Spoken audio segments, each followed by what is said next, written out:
봤습니다만은 뭐 내용도 뭐 어느 정도 뭐 적절한 표현으로다가 나타나지 않았나 이렇게 생각을 합니다. 네. 왜 박근혜 후보를 선택하셨습니까? 근데 그걸 뭐 사실은 내 개인적인 이제 판단에 의해서 선택을 한 건데 네. 사실 제가 그 17대 국회 의원 생활하면서 과연 다음에 대한민국에 이끌어갈 대통령감이 과연 어떤 사람이 있을 수 있을 것인가 하는 저 나름대로의 생각을 많이 해봤어요. 네. 이제 그런 와중에서 이제 2007년에 경선들이 이루어지고 그래서 이제 후보자가 확정이 되고 이제 선거가 진행이 됐는데 그때 이렇게 제가 이 사람의 면모를 이렇게 보니까 과연 대통령 후보로서 그래도 정치적인 그 체험을 갖다 어느 정도 하고 그리고 이 앞으로 나라를 이끌어갈 수 있는 준비를 할 수 있는 사람이 어떤 사람인가 이걸 제가 저 나름대로 생각을 했어요. 준비를 할 사람이 어떤 사람? 네, 그래서 그 2007년 경선이 이루어지고 네. 그 다음에 이제 이 박근혜 당시에 그 경선 후보가 그 패자로서의 수락하는 연설을 이제 듣고서 그때 너무 멋있었어요. 예, 이분이 패자 인정할 때요. 이제는 네. 한국 정치인으로서는 굉장히 좀 특이한 그런 분이구나. 그리고 어떻게 보면은 그런 상황에서 당내에서는 이기고 여론조사 때문에 아슬아슬 졌죠. 예, 패하게 됐는데 그래도 그거를 극복하고 그냥 종전 같으면은 뭐 튀어나가서 따로 후보가 될 수도 있고 이제 그런 건데 네. 그럼으로써 이 정치인으로서의 자기의 그런 그 덕목을 갖다 쌓지 않았나 하는 이런 생각을 내 나름대로 했어요. 네, 큰 모습을 보였죠. 예. 그래서 제가 그 경선이 이루어진 다음에 물론 나하고 당 소속은 다르지만 내가 한번 만나야 되겠다는 생각을 해서 내가 한번 만나가 가지고서 뭐 이런저런 얘기를 하면서 이제 앞으로 5년이라는 긴 세월이 남았으니까 네. 그 세월 동안 착실하게 준비를 갖다가 해 나가면은 네. 정치적으로 목적한 바를 달성할 수 있지 않겠습니까? 네, 그런 얘기를 한 거예요. 5년 동안 박근혜 후보하고 그러니까 계속 그러니까 어떻게 표현할까요? 가깝게 아니 뭐 가까운에 그저 소통하면서 지내신 거죠. 5년 동안에 좀 네. 소통을 하면서 지냈어요. 5년 동안 미리 준비하셨군요. 네, 그래서 박근혜 그 지금 저희 경선 후보로 나선 분의 변화하는 과정, 사고의 변화도 어떻게 이루어진 그 과정도 제가 좀 잘 알고 있어요. 또 설득도 하시고. 뭐, 제 나름대로 제가 판단하는 정치나 뭐 경제 상황에 판단하는 대로 뭐 조언도 하고 그랬습니다. 저는 비대위원 나오실 때 처음 갑자기 딱 나타나신 줄 알았는데 그게 아니라 5년 동안 계속 소통을 하고 계셨군요. 그렇죠. 그래서 저는 대화하고. 사실은 이분이 이제 대통령이 되려면은 여러 가지 난관을 갖다 돌파하고 나가야 되는데 실적으로 보면은 뭐 한 당시에 한나라당 내부에 뭐 친박이나 뭐 소위 친이 이렇게 논하될 때 보면은 뭐 대략 가서 한 3대 7의 이런 상황에서 열세에 있었던 거 아니겠어요? 네. 이제 그런 과정 속에서 현 정부가 국민으로부터 민심이 점점 떨어져 나가는 게 되고 지난번 지자체 선거에서 패배를 갖다 맛보게 되고 이제 이런 이제 과정을 놓고 그래서 이게 앞으로 이게 어떻게 변할 거냐 이런 걸 생각을 했는데 네. 지난번 저 시장 보궐선거로 인해 가지고서 네. 결국 가서 제도권 정당이 다 무너져 버리지 않았어요? 네. 뭐 10월 3일 박원순 후보가 됐죠. 박원순 네, 무소속 변호사한테 뭐 야당의 후보 단일화해서 박원순 씨한테 치고 한나라당도 10월 26일 날 그냥 박원순 후보한테 밀린 거 아닙니까? 네. 근데 그런 과정에서 보면 제도권이 그동안에 무엇을 그렇게 잘못했기에 어느 날 갑자기 나타난 무소속 후보한테 이렇게 다 완패를 당하느냐. 그러니까 이제 정당들이 국민들로부터 어떠한 지지를 다시 획득하려고 할 것 같으면은 새롭게 태어나지 않으면 될 수가 없을 거라고는 제가 판단을 했어요. 네. 그래도 사실은 제가 박근혜 이제 지금 전 비대위원장한테 앞으로 이 총선에서 한나라당이 그래도 승리를 하고 대선 가도를 갈라할 것 같으면 네. 당 지도 체제가 변화하고 당신이 비상대책위원회라도 만들어서 당신 책임하에서 총선을 이루지 않을 것 같으면 그것이 불가능할 것이라는 그런 얘기를 했었어요. 그러니까 네. 비상대책위를 만들려는 이 얘기도 우리 김종인 위원장의 다 머릿속에 있었군요. 이미 네, 벌써 네. 예언을 하고 계셨군요. 쭉. 그렇게 했었는데 선뜻 그걸 받아들이지를 못하더라고요. 네. 근데 우연히 작년 12월 15일 날 한나라당 자체에서 어쩔 수 없이 의원총회에서 당을 구하기 위해서는 비상대책위원회를 만들 수밖에 없고 위원장을 네. 맡아서 해라. 네. 이제 그날 바로 나한테 전화를 갖다 하면서 이 비상대책위가 됐으니 나라를 위해서 와서 좀 도와달라. 그러니까 제가 뭐 그걸 갖다 이게 다른 답을 할 수가 없어요. 그래서 내가 도와주겠다고 하고서 그러니까요. 비상대책위에 참여한 겁니다. 위원장께서 그 비상대책위를 하는 게 좋을 것이다. 그런데 자연스럽게 당의 움직임이 비상대책이 만들어지는데 도와달라고 그러는데 꼼짝없이 할 수밖에 없네요. 그렇게 됐습니다. 예. 이렇게 예언이 적중하는데요. 계속 적중하셨는데 대통령이 박근혜 후보가 될 것 같습니까? 대통령 될 것 같습니까? 제가 보니 그런 내가 확신을 가졌기 때문에 내가 지금 확실히 됐습니까? 선대위원장이라고는 주식을 맡았다고 존재를 할 수밖에 없죠. 이재호 정몽준 후보에 대해서도 조언을 하신 적이 없으십니까? 그분들을 저는 어떻게 해라, 포용해라 이런 얘기 안 했어요? 저는 그분들하고는 별로 이렇게 접촉을 갖다가 한 적이 없습니다. 그러니까 박근혜 후보에게 예. 저분들에 대해서는 어떻게 포용을 하십시오, 아니면은 가만히 있으십시오, 이런 얘기를 안 했습니까? 그런 얘기는 전혀 한 적이 없습니다. 그거에 관련돼서는요. 예. 지금 이한구 원내대표랑 경제민주화 가지고요. 계속 신문지상에서 이렇게 서로 한마디씩 하는데 이렇게 국민들 볼 때는 같은 당내에서 모양새가 너무 안 좋습니다. 캠프의 좌장하고 원내대표하고. 그거는 그 논쟁을 했을 적에는 내가 캠프에 들어가기 전인 얘기인데. 네.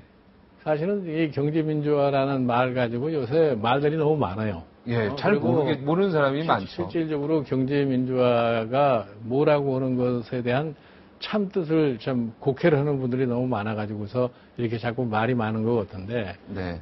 실은 저희가 1987년 헌법을 개정을 할 적에 왜 경제민주화 정황이라는 것을 그때도 저항이 엄청나게 많았습니다. 네. 심지어 당시에 대통령께서도 그걸 갖다가 하지 말라고까지들 그렇게 얘기를 하셨었는데 왜 넣냐면은 잘 아시다시피 우리나라의 경제 압축 성장의 과정을 보실 것 같으면은 우리나라가 흔히들 얘기해서 요새 시장주의 어쩌고저쩌고 얘기하지만 한국 경제는 시장주의에 의해서 발전된 경제가 아닙니다.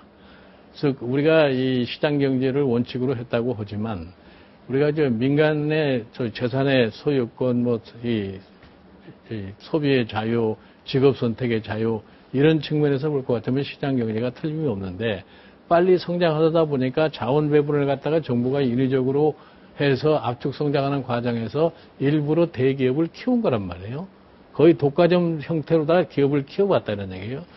그런데 이제 그런 과정 속에서 처음에는 정치하시는 분들이 그런 거에 대한 인식이 잘 없는데 경제가 커지고 경제 세력이 커지면 그 사람들이 경제에만 국한한 영향력을 갖는 것이 아니라 사회 전반에 대한 영향력을 갖게 돼 버렸어요.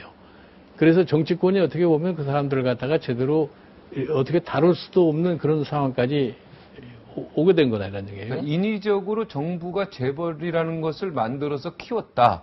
그렇게 그리고 나서 재벌이 더 커지고 나니까 사회의 영향력이나 거꾸로 정치권들도 함부로 할 수 없는 그런 규모가 된 거죠. 네. 그러니까 우리가 지난 지금 경제개발 계획을 시작한 지가 금년이 딱 50년 되는 해인데 네. 25년 동안 우리가 압축 성장을 했단 말이에요. 압축 성장하는 과정 속에서 여러 가지의 모순된 경제사회 구조가 이루어졌어요. 네. 그런데 다행히도 그 과정 속에서 국민의 의식이 변해가지고서 국민의 힘으로 87년에 정치민주화를 이루겠단 말이에요. 네. 그리고서 지금 정치민주화 한 지 딱 만 25년이 되는 겁니다. 네. 25년 동안에 그러면 과거에 압축 성장하는 과정 속에서 누적됐던 경제사회 문제를 어느 정도 해결을 했느냐 하면 그 해결이 전혀 안 됐어요. 오히려 갈등 구조는 더 심화되고 이거를 치유할 수 있는 마치 능력이 없는 것처럼 보이는 겁니다. 그러니까 지난번에 작년 10월 달에 시장 선거에 그와 같은 선거 결과가 나고 그러니까 예를 들어서 제3의 인물인 그냥 정책으로는 관계도 없던 안철수라는 사람이 뜨는 그러한 소위 정치를 해왔다 이런 얘기입니다. 네. 근데 이거를 앞으로 그러면 어떻게 치유를 할 거냐? 네, 어떻게 우리가 치유할 거냐, 이게 25년 동안이나 헌법 속에 경제민주화라는 말이 있었는데 전혀 누구도 그거에 대한 관심을 가져본 적이 없어요. 네. 그런데 자연스럽게 경제사회 구조가 그러한 것을 요구를 하니까 이제 정치하는 쪽에서 헌법 조항을 놓고 경제민주화를 해야 되겠다는 식으로 나오게 된 겁니다. 그러면 그 경제민주화라고 하는 것이 뭐냐? 뭐냐? 네, 이것부터 이해를 해야 되는데 네. 이게 어떻게든지 이 독과점 체제를 갖다가 압축 성장하는 과정 속에서 만들어가고 이 사람들이 모든 것을 좌지우지하려 하는 이런 형태가 되니까 우리가 이 정치 민주화라고 하는 것을 얘기를 했을 적에 독재자나 권위주의적인 통치자가 있으면은 그거를 어떻게 제어를 해서 민주화를 이루거느냐. 네, 국민의 자유로운 투표. 네. 의회 기능을 갖다 강화하고 뭐 이렇게 해야 한다고 얘기를 하지 않습니까? 네네. 그거 마찬가지로 그냥 경제 세력이 탐욕에만 집착을 해가지고서 이것저것을 다 직거릇을 가지려고 하는 이것을 갖다가 제어를 하려고 것 같으면 네. 그걸 가서 그 사람들을 어떤 민주적인 방법으로 운영할 수 있도록 제도 장치를 만들어줘야 되지 않느냐 하는 것이 우리나라도 공정이라는 게 있지 않습니까? 바로 규제와 그런 거 있죠. 그러니까 기본적으로 뭐냐 할 것 같으면은 이 시장 경제의 룰이 제대로 아주 잘 운영이 돼가지고서 누구도 자기 혼자서 영향력을 행사할 수 없을 것 같으면 그게 가장 최적의 방법이죠. 네. 그런데 시장의 생리가 그와 같이 움직여지지 않는다 이런 얘기입니다. 시장은 능력 있는 사람이 이기게 돼 있으니까 소위 능력 없는 사람은 빠지게 돼 있단 말이에요. 네. 그 원리대로 갈 것 같으면은 결국 가서 극단적인 이런 대립 관계가 성립할 수밖에 없죠. 그러니까 이제 사람이 세상에 태어날 적에 본능적으로 타고난 것이 뭐냐면 탐욕의 본능하고 이 생존의 본능이 두 가지가 있어요. 그러니까 탐욕의 본능이 작동해서 시장 경제가 오늘날 효율을 가졌다고 그러는데 그러면 탐욕의 본능이 무한적으로 갈 것 같으면은 그 사회는 파괴될 수밖에 없다 이런 얘기입니다. 우리 겪은 것이 뭐냐면은 2008년에 세계 금융위기 겪고 IMF 때도 우리도 그랬고 1929년도에 월가가 붕괴되고 이럴 때에 흔히들 얘기하는 식으로 시장 경제 원리를 적용할 것 같으면 이것도 저것도 아무것도 될 수가 없게 됐어요. 다 망하게 돼 있으니까. 그러니까 그럴 때 되면은 정부가 가서 개입을 해가지고 하지 않습니까? 그러니까 지금 이 경제민주화 조항이라는 것이 들어가게 되게 된 가장 큰 설득 요인이 뭐였냐 할 것 같으면은 이제 사회가 이렇게 갈등 구조로 가니까 정부가 어떠한 조치를 취하지 않으면은 공동체 자체가 안정적으로 갈 수 없고 파괴가 될 거니까 여러 가지 제도적 장치를 집어넣으려고 노력을 할 거 아닙니까? 네. 최근에 뭐 이런 얘기 저런 얘기 많이 나왔는데 근데 그거를 하려고 그럴 것 같으면은 이제 경제 세력이 그거를 가만히 보고만 있질 않아요. 그거에 대한 저항을 하기 시작한단 말이에요. 저항하기 시작할 것 같으면 결국 가서 그런 제도를 갖다가 도입이 안 됩니다. 예를 들어서 이제 그와 같은 것을 시도하면 흔히 쉽게 해서 법적으로 해결한다고 헌법재판소에 가서 이거 헌법 위반이다 이런 얘기는 나올 거라는 얘기죠. 그러니까 경제 민주화의 구체적인 정책을 딱 들으면 국민들이 이해가 확 될 것 같은데 예. 제가 그냥 읽어드리면 중소기업에 적합한 업종을 정부가 지정해주자 이런 얘기죠. 예. 그리고 대기업의 일감을 몰아주는 그런 폐해를 지금도 이거는 노력하고 있는데 일감 몰아주게 방지하는 거. 그다음에 하도급 제도 이거 전면 혁신해야 되죠. 그래서 납품하는 업체도 먹고 살 수 있도록 해야 되겠죠. 프랜차이즈 이거 문제 많죠. 네. 프랜차이즈 이름 하나 팔고 어떻게 먹고 뭐 좀만 도와주고 돈은 다 챙기죠. 네. 연기금의 주주권 실질화. 네, 이거는 이제 직접적으로 정부가 좀 개입을 해야 된다는 얘기겠죠. 그죠? 이런 것이 경제 민주화의 대표라고 할 수 있겠죠. 아니, 그러니까 그것이 이걸 주장하시는 거죠? 아니요, 그걸 저는 주장하는 게 아니에요. 이거 아닙니까? 네. 예. 이제 그런 거를 제시하신 경제 민주화 대표적 정책으로 여기 분명히 나와 있는데. 아니 그러니까 네. 그건 제가 제시한 거예요. 저는 그런 걸 제시한 적이 없어요. 제시한 적 없습니까? 네, 저는 그런 걸 제시한 적이 없어요. 네. 그런데 그럼 지금 제가 말한 거는 다 동의하시는 거죠? 그런 거를 해야 될 수밖에 없는 경제 사회 여건이 됐어요. 지금 우리 현재에서. 그런데 그런 거를 갖다가 이제 굉장히 강도 높게 제도화를 하려고 그러면 어떤 소리가 나냐면 시장 원리에 위반이 되기 때문에 위헌 소송을 갈 수 있다 이런 얘기입니다. 네, 이 모든 것들이. 네, 위헌 소송으로. 이게 그러니까 경제 민주화의 내용은 맞죠? 네, 내용 이게 경제 민주화는 내용을 갖다가 그렇게 잡다한 규제를 갖다가 경제 민주화라고 내용이라고 그러면 저는 그건 난 좀 서운하고. 네. 아니 서운한 게 아니라 잘못된 맞지 않다고 생각을 하는데. 그럼 경제 민주화의 좀 구체적인 정책, 우리 위원장이 생각하는, 제가 지금 이거 말한 거는 위원장님이 얘기한 게 아니라니까 좀 일반적으로 국민이 쉽게 이론적으로 얘기하기보다는 그러니까 의사결정 과정을 갖다가 민주화하자는 것이 의사결정 과정 경제 민주화의 원래 본 뜻입니다. 그게. 그러니까 기업도 의사결정 자체를 민주화해야 된다 이거군요. 그렇죠.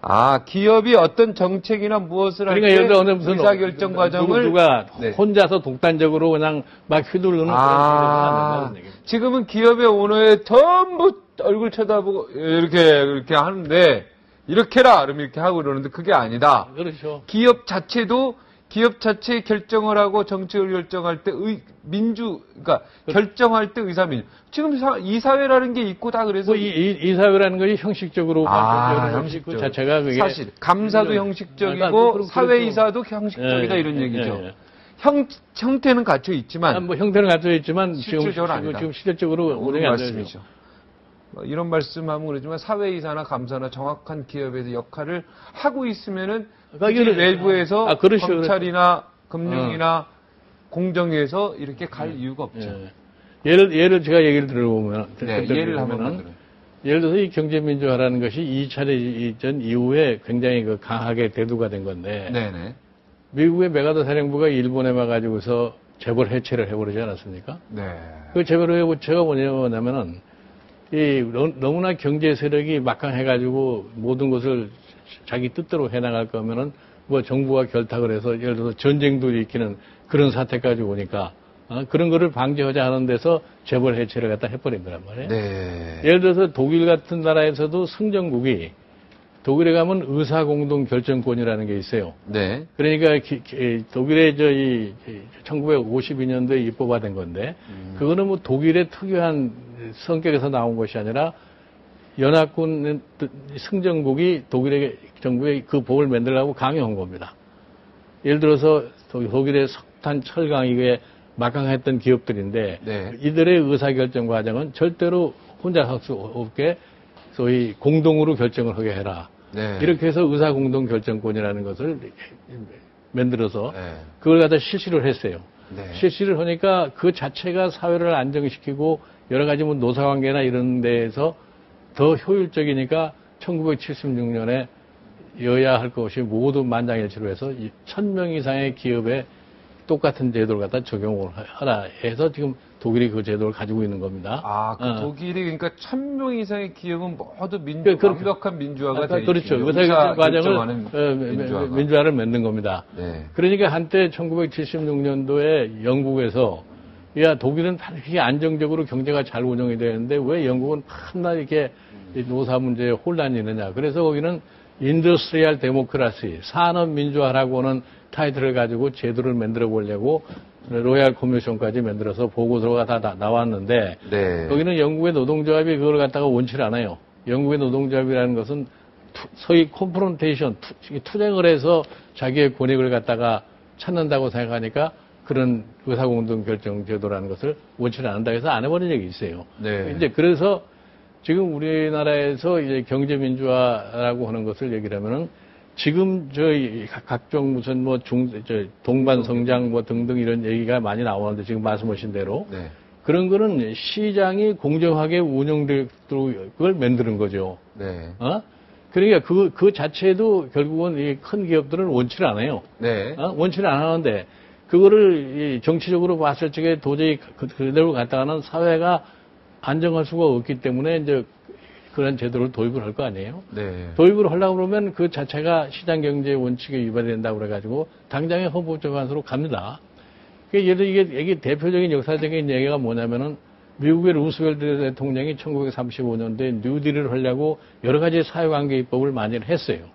근데 그게 저희 미국의 기득권 세력들에 의해서 대신문에 가서 전부 위헌 판결을 갖다 받아버린 거란 말이에요. 그러니까 요새 미국의 소위 오바마 케어라고 논쟁이 되어 있는 미국의 의료보험 제도가 그때 완벽하게 입법화가 됐었는데 네. 그게 대심원에서 유언 판결을 받았기 때문에 그게 무너져 가지고서 결국 오늘날까지 미국의 의료보험 제도라는 것이 저렇게 그럼 지금 우리나라 의료보험 제도가 잘 돼 있는 것은 우리 위원장님이 이미 박정희 정부 때 의료보험 제도를 도입한 게 뿌리가 돼서 지금 이렇게 우리나라 잘 돼 있는 거예요. 예, 77년도에 그걸 도입을 했는데 그때는 뭐 그런 거에 대해서 누가 이러고 저러고 얘기할 그런 시절이 아니었기 때문에 가능했던 거죠. 아, 이제 이해되겠습니다. 기업이 운영을 하는데 의사결정을 하는데 지금 형태로만 있는 이런 의사결정 이사회나 이런 게 실질적인 민주화가 되어야 된다. 여기에 노조도 들어가는 거죠, 그러니까. 거기는 노조도 들어갑니까? 거기는 이제 흔히들 얘기해서 노조가 무슨 가서 의사결정 할 수 있겠느냐 이렇게 얘기했지만 거기는 노조를 대변하는 공익적인 사람들이 들어가서 그래서 하게 돼 있어요. 노조를 대변하는 어떤 객관적인 그렇죠. 뭐 교수라든가 뭐 이런 분들이 들어가서 사회 단체나 이런 사람들이 사회이사나 이런 거. 지금 이제 사회이사가 오너를 눈치 보는데 그게 아니죠. 그렇죠. 지금은 사회이사랑 오너가 다 임명하게 돼 있기 때문에 지금 그렇죠. 있으나 마나 하는 거 똑같은 거죠. 지금. 그러니까 있으나 마나한 사회이사나 감사나 이런 사람들이 정확한 자기 직분을 찾아가는 게 민주화다. 이렇게 이해하면 되겠습니다. 다 당연한 거죠. 그렇게 해서 알겠습니다. 이 회사 내의 의사결정 과정이 이렇게 민주화되면은 이게 시장 경제 논리가 자연적으로 기업이 독과적으로 갈 수밖에 없어요. 그거를 인위적으로 해소하면 효율이 없어지기 때문에 그러니까 인위적으로는 해결할 길이 없다 이런 얘기입니다. 그러니까 효율도 찾고 안정도 찾고 이것이 지속화하려면은 경제 민주화가 이루어야 된다. 그 길밖에 없다 이런. 정확히 하면 의사결정, 기업의 의사결정의 민주화. 그렇게 구체적으로 정리를 하면 되겠습니다. 자, 안철수 교수 그 청춘 콘서트 뒷받침해준 멘토도 하셨잖아요. 뭐 제가 청춘 콘서트 뒷받침을 한 게 아니라 청춘 콘서트 한 2번 같이 가서 한번 한 적이 있어요. 약간 2번 양다리 걸치셨네 그러면. 아니 양다리 걸친 게 아니죠. 그때는 사실은 뭐 몇 사람이 모여서 얘기를 적에 자, 우리나라에 어떤 새로운 정치인을 하나 어떻게 찾아보는 게 어떻겠느냐. 이제 그랬을 적에 우리 범준 선생님께서 안철수라는 사람을 소개를 해서 그래서 그때 이제 안철수 씨한테 혹시 정치를. 근데 그 당시에도 박근혜 위원장하고 계속 소통을 했었다면. 그냥 그때는 무슨 안철수를 내가 그때 만났을 적에 대통령감으로 만나야 적은 없어요. 대통령감으로는 평가하지 않는다. 지금도 마찬가지십니다. 왜냐면은 그 민주사회를 갖다가 운영을 하려고 했다면 그래도 의회의 기능이 어떻다는 걸 갖다가 참 뼈저리게 알지 않으면은 민주사회의 지도자가 될 수가 없습니다. 저기 정두원 의원도 좀 영입하시려고 노력하셨죠? 정두원 의원의 어떤 높은 점을 좀 보신 겁니까? 내 개인으로 내가 뭐 그런 노력을 갖다가 내가 할 수 있는 여건도 아니고 그런 노력을 했다는 거는 좀 어떻게 와전된 소식 같습니다. 뭐 전혀 그런 일은 아니고 정운천 총리는 어떻게 보셨습니까? 뭐 정운천 총리는 대학에 있을 적에 굉장히 뭐 오랜 기간 동안 참 서로 얘기도 잘 나누고 가깝게 지냈던 처지였어요. 대통령감을 어떻게 보십니까? 글쎄 뭐 한때는 대통령감이라고 이제 이 생각을 해서 2007년에 한번 그런 결심을 하면 어떻겠느냐고 내가 물어본 적은 있는데 그때는 뭐 그 여러 가지 본인이 판단에 여건이 안 됐다고 생각했는지 그때 별로 그렇게 노력을 하지 않고 그냥 포기를 해버렸던 상황이었고 이제 그러고 나서 이제 정부에 들어가고 이렇게 이러는 과정 속에서 이제 그런 얘기는 더 이상 거론한 적이 없습니다. 김두관 지사 어떻게 생각하십니까? 거의 우리가 물론 이제 박근혜 캠프의 자장이시긴 하지만 김두관 지사가 말하는 평등주의, 그죠? 평등한 사회를 위하여 이 부분하고 우리 위원장님의 그 경제 민주화하고 꼭 그렇게 조금은 연결되는 듯한 느낌이 드는데요. 저는. 평등사회하고 경제민주화하고는 별개의 사항입니다. 전혀 다른 얘기입니까? 김두관 지사가 주장하는 여러 가지 지금 부하 신분이 대물림되고 있다. 계층 이동의 길이 막혔고 공평과 정의가 실종됐다. 이렇게 얘기하는데 이 부분에 대해서는 동의 안 하십니까?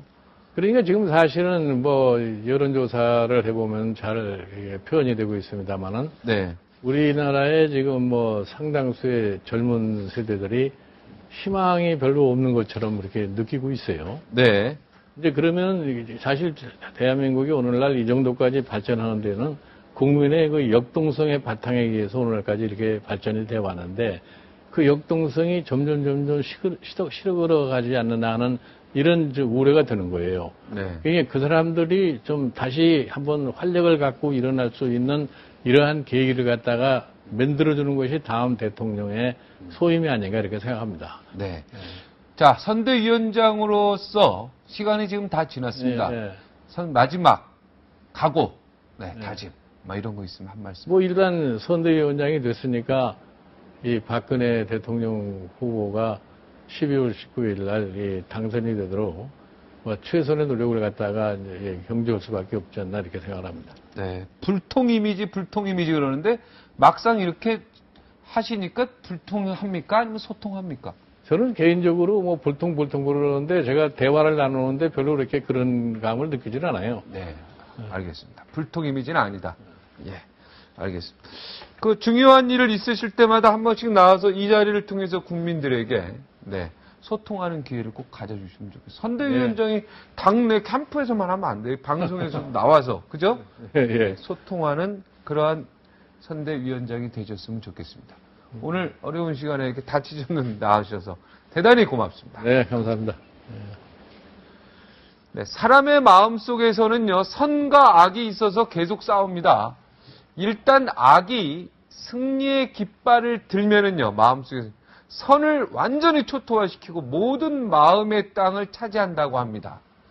내 안에 선이, 없어지지 않도록, 지지 않도록 한눈 팔지 말고요, 집중해야겠습니다. 여기서 저 물러가겠습니다. 고맙습니다.